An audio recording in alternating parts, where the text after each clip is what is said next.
Ei, meu povo, bora ler a Bíblia hoje? Vamos continuar na nossa jornada por Lucas.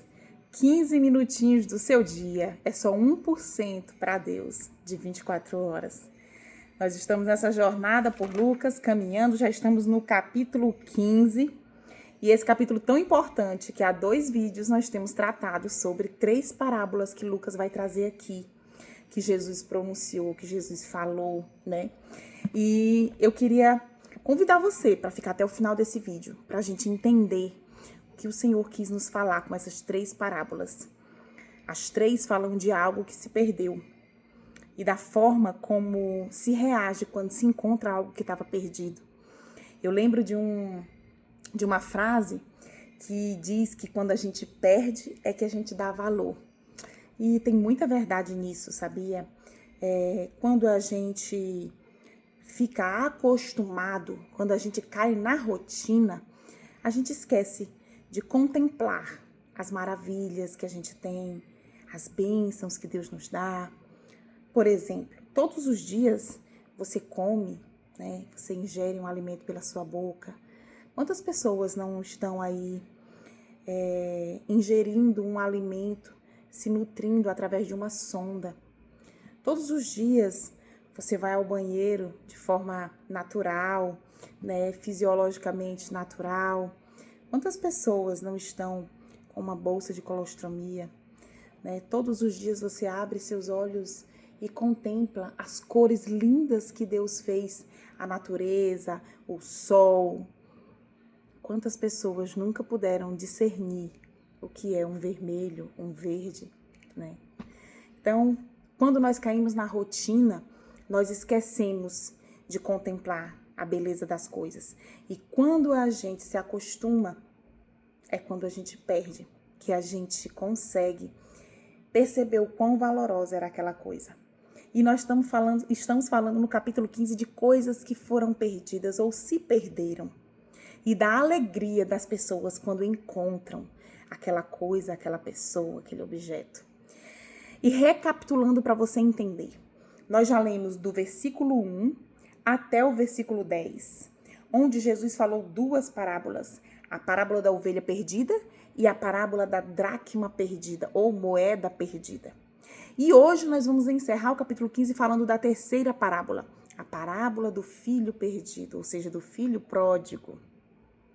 Mas só lembrando você que o contexto das 3 parábolas está no momento ali registrado no versículo 1 e no versículo 2, em que os religiosos daquela época estavam reclamando porque Jesus comia e bebia com pecadores. No vídeo de antes de ontem, onde eu falo sobre a parábola da ovelha perdida, eu expliquei melhor esse contexto para que a gente pudesse entender. Numa situação em que as pessoas reclamam, vendo Jesus sentado à mesa com pecadores, se misturando com pecadores. Aqueles homens religiosos não gostaram daquilo ali, porque no coração deles, eles achavam que o reino de Deus não era para aqueles homens pecadores. E Jesus vem ensinar que o reino de Deus é para todo aquele que decidir entregar sua vida ao Salvador. E para isso ele usa essas parábolas, dizendo que o reino de Deus se alegra muito quando um perdido é encontrado. E para isso ele falou da ovelha perdida, ele falou da dracma perdida. E agora ele vai falar de um filho perdido, mas que na verdade são 2. Bora para a leitura? Capítulo 15 do Evangelho de Lucas, a partir do versículo 11, leia comigo. Jesus continuou. Certo homem tinha 2 filhos. O mais moço deles disse ao pai: Pai, quero que o senhor me dê a parte dos meus bens que me cabe. E o pai repartiu os bens entre eles. Passados não muitos dias, o filho mais moço, ajuntando tudo o que era seu, partiu para uma terra distante e lá desperdiçou todos os seus bens, vivendo de forma desenfreada. Depois de ter consumido tudo, sobreveio naquele país uma grande fome e ele começou a passar necessidade. Então foi pedir trabalho a um dos cidadãos daquela terra e este o mandou para os seus campos a fim de cuidar dos porcos. Ali, ele desejava alimentar-se das alfarrobas que os porcos comiam, mas ninguém lhe dava nada. Então caiu em si e disse: quantos trabalhadores de meu pai têm pão com fartura, e eu aqui estou morrendo de fome. Vou me arrumar, voltar para o meu pai e lhe dizer: Pai, pequei contra Deus e contra o Senhor. Já não sou digno de ser chamado de seu filho. Trate-me como um dos seus trabalhadores. E arrumando-se, foi para o seu pai. Vinha ainda ele de longe, quando o seu pai o avistou, e compadecido dele, correndo, o abraçou e beijou. E o filho lhe disse: Pai, pequei contra Deus e diante do Senhor. Já não sou digno de ser chamado de seu filho. O pai, porém, disse aos servos: tragam depressa a melhor roupa e vistam nele. Ponham um anel no dedo dele e sandálias nos pés. Tragam e matem o bezerro gordo. Vamos comer e festejar, porque este meu filho estava morto e reviveu. Estava perdido e foi achado. E começaram a festejar. Nós vamos dar uma pausa bem aqui, porque a partir do versículo 25 ele vai falar da reação do filho mais velho. E eu quero tratar com você agora do filho mais novo. Essa parábola que nós já ouvimos tanto, mas que muitas vezes um detalhe ou outro muito importante nos passa despercebido. É notório o erro do filho mais novo, de querer satisfazer-se com as coisas do mundo. E as coisas do mundo são deliciosas, elas brilham aos nossos olhos. É como numa dieta que eu falo pro meu esposo. Digo, gente, por que tudo o que engorda é gostoso e tudo o que emagrece é ruim? Né? Por que uma barra de chocolate é tão gostosa e por que um prato de salada é tão ruim? Né? A gente costuma fazer essas comparações e com o pecado é do mesmo jeito. Uma barra de chocolate, ela faz mal para a nossa saúde, principalmente nós mulheres, já chegamos a uma certa idade, já começa a sair espinha, já começa a inflamar o corpo todo, mas é uma delícia. Um prato de batata frita é uma delícia, mas olha o mal que faz para nossa saúde. Assim também é o pecado, meus irmãos. O pecado, ele te faz comer lama, achando gostoso. Aparentemente é algo prazeroso, aos olhos brilha e faz a gente encontrar até justificativas para cometer o pecado. E esse filho mais novo decidiu isso. Ele queria usufruir os prazeres da vida. Ele queria aproveitar a sua juventude. Por isso ele pede ao pai todos os seus bens e vai embora para uma terra distante. Enquanto ele tinha dinheiro, certamente muitos amigos o rodearam. Mas chegou uma hora em que o dinheiro acabou e veio uma grande fome sobre aquele país. E quem estava ao seu lado? Ele se viu sozinho. Foi pedir um emprego e foi o emprego de cuidador de porcos. Meus irmãos, no contexto judeu, para quem Jesus estava falando, era um dos piores empregos. Porque os porcos eram considerados animais impuros, que um judeu não deveria nem se aproximar. E olha o trabalho desse rapaz. Mas o pior não tinha chegado. O pior é que com muita fome, ele desejou comer a comida dos porcos. Você se imagina numa situação extrema, a ponto disso? Realmente é uma situação de fundo do poço. E quando chegou no fundo do poço, querendo comer a comida dos porcos, e não lhe permitiram nem a comida dos porcos, o patrão deixou ele comer, caiu a ficha dele. Meu pai é um pai tão amoroso, é um pai tão bom que até os empregados do meu pai têm pão com fartura. É nesses momentos, meus irmãos, que a ficha cai, que a gente olha para um lado e ver que o pecado nos levou para o fundo do poço. Que a gente vai perceber quem realmente nos ama, quem realmente estaria conosco, na tristeza, na alegria, na riqueza, na pobreza. É quando a gente chega no fundo do poço, muitas vezes, que a gente vai enxergar o amor de Cristo por nós. E arrependido, esse filho volta para a casa do pai, na esperança de ser tratado como um dos empregados do pai, para que pelo menos alimento ele tenha. E olha a reação desse pai quando enxerga o filho voltando. A palavra diz que o filho ainda estava no caminho quando o pai dele o avistou. E o pai espera, de braços abertos, esse filho chegar? Não. O pai, correndo, vai ao encontro dele.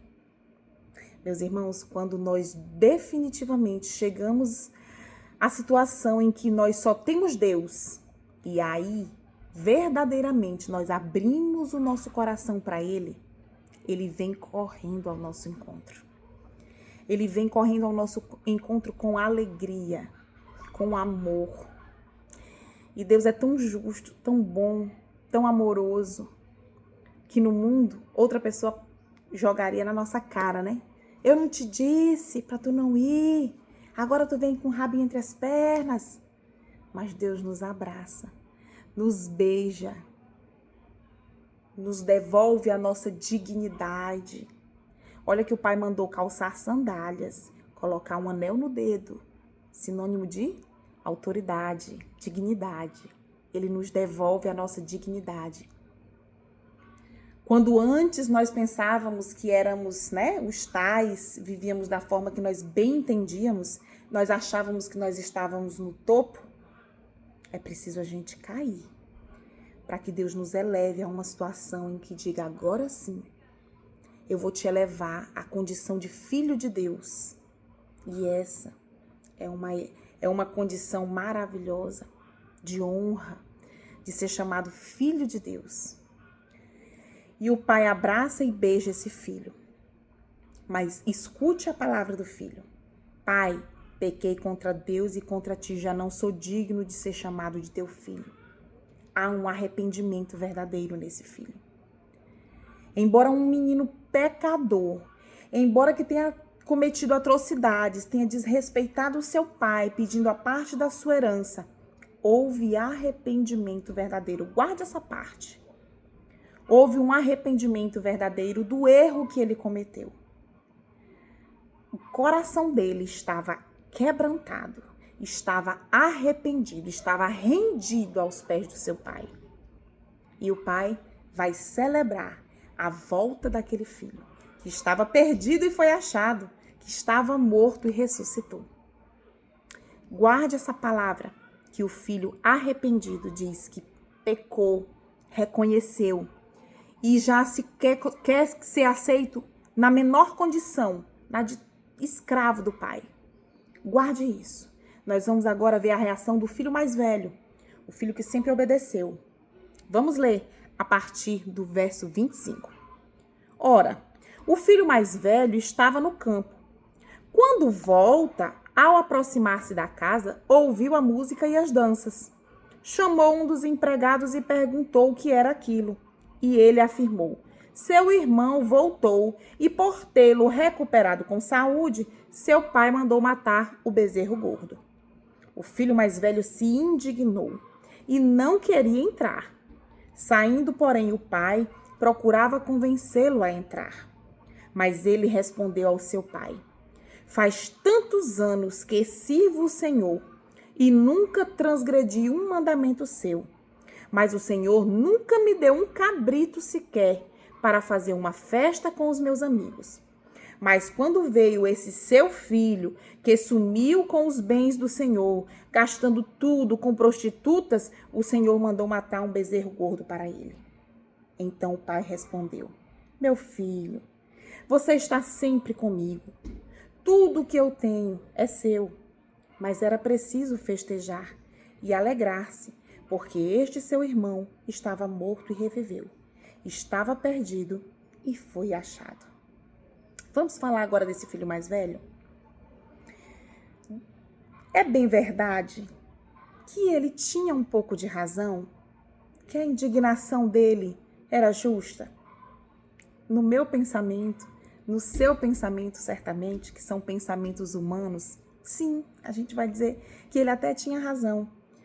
Foi um filho toda a vida obediente, que ajudou seu pai, ao contrário do outro, né, que tinha atitudes irresponsáveis. Esse não, sempre foi fiel, sempre cumpriu os mandamentos. Mas o coração dele tinha um problema, tinha uma dificuldade a ser tratada. Algo que o pai desejava que fosse tratado. Existe outra passagem bíblica, depois eu vou procurar para colocar aqui para vocês, que fala assim, onde Jesus também conta uma parábola, né? Dizendo assim, um homem tinha 2 filhos. Disse a um, vá ao campo. Ele disse, tá bom, eu vou, mas não foi. Disse ao outro, vá ao campo. E o outro disse, vou não, mas terminou indo. Foi. Qual dos 2 filhos obedeceu? O que disse que ia e não foi? Ou o que disse que não ia, mas terminou indo? Né? É interessante essa passagem. E vou deixar aqui registrada para vocês. Mas eu quero falar para vocês desse filho mais velho, que na nossa mentalidade humana está coberto de razão, porque foi fiel, porque merece mais, porque o outro transgrediu e desobedeceu mais, mas ele não, permaneceu fiel até o fim. Mas eu quero te dizer que nessa parábola, Jesus está querendo tratar os nossos corações de filhos mais velhos também.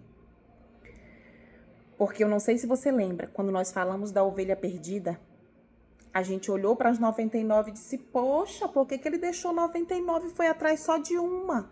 Essa que ficou desgarrada, que assuma sua responsabilidade. E a gente foca nas 99. Mas a gente esquece de tirar o que Deus quer nos ensinar, que é o amor que ele tem por uma só, por cada uma de nós, por cada um dos seus filhos. Ele amava as 100 ovelhas, mas uma estava perdida e precisava ser recuperada. O pai ama os 2 filhos. Um era obediente. Que bom, meu filho, tudo que eu tenho é teu, tu estarás sempre comigo. Mas o outro estava como perdido.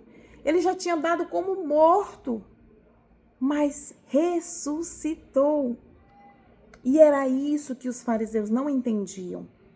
Que embora eles fossem ou se achassem bons o suficientes, eles deveriam ficar alegres quando um perdido era encontrado.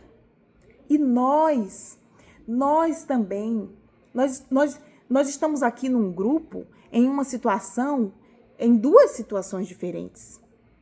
Ou nós estamos no grupo em que nós éramos perdidos e fomos achados, já estamos com o Senhor, mas um dia nós fomos perdidos.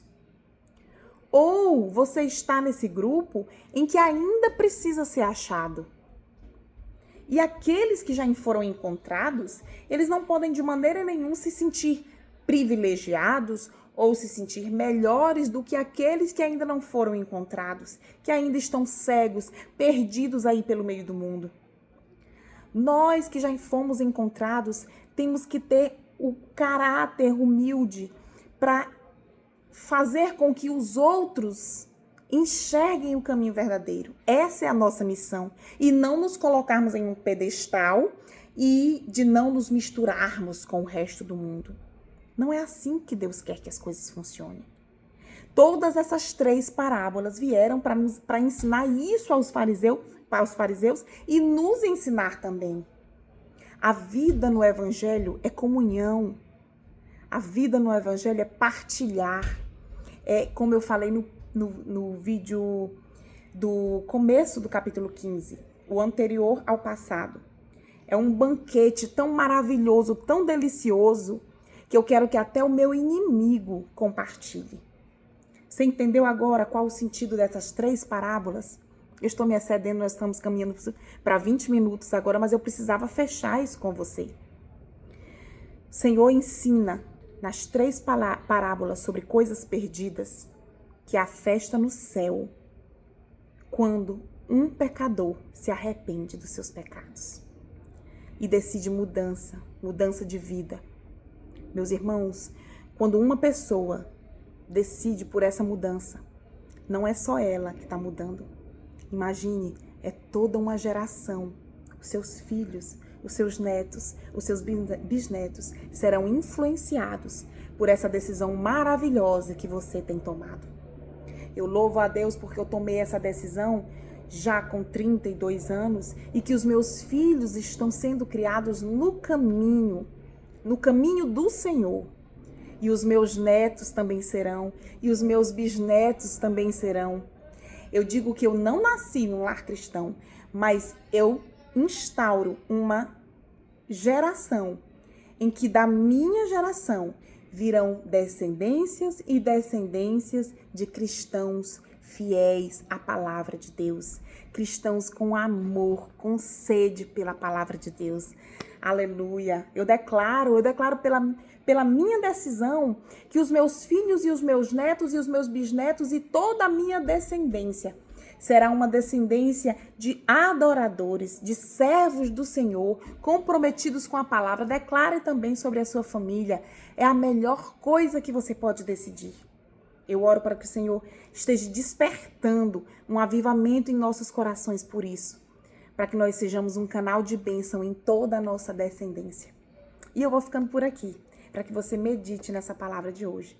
E amanhã tem mais 1%, tem mais 15 minutinhos do nosso dia para Deus. Fica com Ele.